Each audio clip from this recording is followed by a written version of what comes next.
The first time I ever heard the word hemochromatosis, I was in nursing school in the 60s. And there was a blurb that it was bronze diabetes, it was rare, and that was mainly in the males. Then we jump ahead to the late 1980s. My brother had been to Saudi Arabia for 3 months, came back, had a dysentery that would not go away, and at that time when the doctor did a battery of tests, it also included a ferritin. His was 4,000. He had to have a liver biopsy, which confirmed the diagnosis of hemochromatosis. And the doctor was like, "Let me explain to you what this is." And he goes, "Oh, you don't have to. My father-in-law died of it a couple of years ago." So at that point, the doctor says, "Has your wife been tested?" "No." So she was tested, and her 4 siblings, 4 out of 5 had hemochromatosis. So then shortly thereafter, I tried donating blood for the first time. It took an hour. It kept clotting, they kept sticking me, it kept clotting. It looked like thick black syrup. So after his diagnosis, I started asking my doctor to run a ferritin on me. So just to appease me, he did. And it went from 200, probably in 89, to 800 by 92. And I'm telling him, okay, now I need to have a liver biopsy.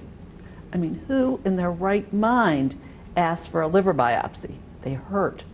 But finally found a GI doctor that would do it because I had no elevated liver enzymes. Cardiac enzymes were fine. The only thing I had was the ferritin of 800 and a hemoglobin of close to 18, which is a little unusual in a female. The biopsy was done in January of 93, and it came back 3+ iron in the liver. I was told 4+ was cirrhosis. So I began phlebotomies. I was also at the time having trouble with this hand, and by the time 99 rolled around, my thumb was over to here and I had to wear a splint all the time. So I had surgery done. The trapezium had totally, basically fallen apart. So they did the surgery. That collapsed within about a year, so I was back to wearing a splint again.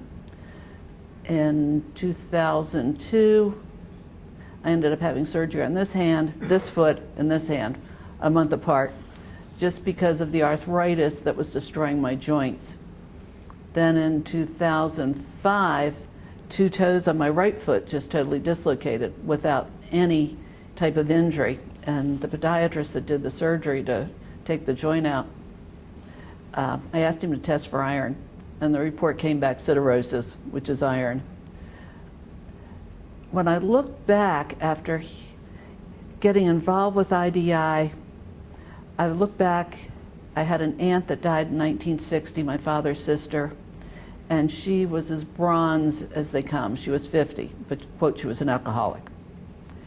On my mother's side, my grandmother was one of 7. She immigrated from Ireland. 3 of her siblings lived to be in their 70s and 80s. She died early 50s, but that was because her husband abused her. Her twin brother died because he worked in a bakery and he had asthma. Annie Mae was never right after the uprising. She died. Jimmy caught a blood disease on the subway and he died. So I figured that's where the gene came from on my mother's side. And also my grandmother's twin brother that died, his son just recently died. He'd been diagnosed with hemochromatosis. He still lived in Ireland, and he just died of liver cancer this past July. So there's a lot of hemochromatosis in the family, and I'm just trying to get the word out that it is in your genes. I had all 3 of my children tested just to make sure, since I'm divorced, or was divorced at the time, and all 3 of my children each have the 1 gene, and they've been told to regularly give blood. In 2003, my veins gave out, and they just could not take blood from me anymore. So my husband went to Fort Bragg and talked to the people at the blood bank there.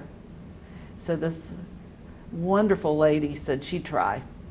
So she saved all her expired red top tubes, and I'd go in every month or 2, and she'd use a 21 butterfly, and take off 70 red top tubes of blood and then just throw the tubes away. And that worked for 2 years. And then I just started, the veins all collapsed again, so I had a port put in. So I've had the portacath since 2005, did well with that until the only place in my hometown